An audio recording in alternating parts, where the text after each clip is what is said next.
Imana yacu nabwigire bigihagararo, ahubwo yubaha wese iramwemera, kwicisha bugufi ikagushyira hejuru, ikakwitazanya ibikomangoma.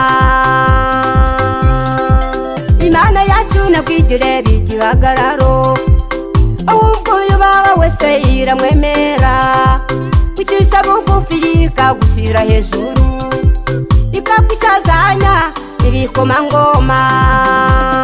Ntabwo igitekereza nk'uko abantu batekereza, ibyo yakubwiye uyivuguruze, keretse uvuye ku masezerano yayo na mpamvu, ibyo yakubwiye izabisohoza.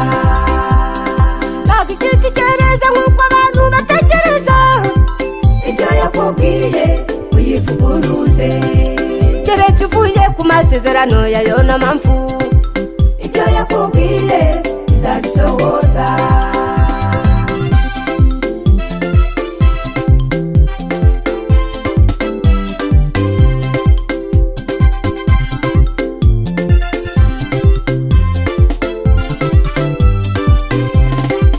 Wowe wireba ku bantu bagusuzugura sibo Mana, kandi ntabwo ari bo baguhamagaye, bareke bakuvuge bo bafite igihe, wowe ubaye Imana irakwemera.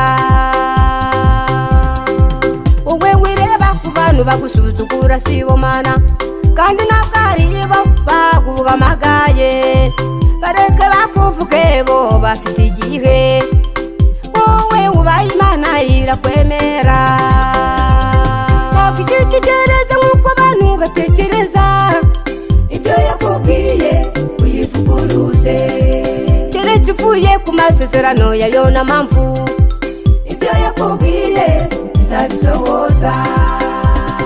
Ntabwo igitekereza nk'uko abantu batekereza, ibyo yakubwiye uyivuguruze, keretse uvuye ku masezerano yayo na mpamvu, ibyo yakubwiye izabisohoza.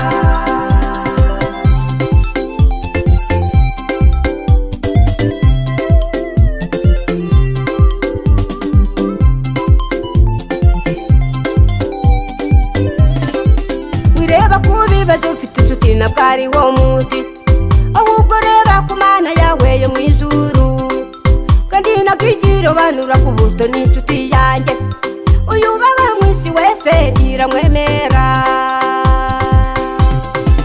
Wireba ku bibazo ufite inshuti ntabwo ariho muti, ahubwo reba ku Mana yawe yo mu ijuru, kandi nakwigira ubanura ku buto n'inshuti yanjye, uyubaha mu isi wese iramwemera.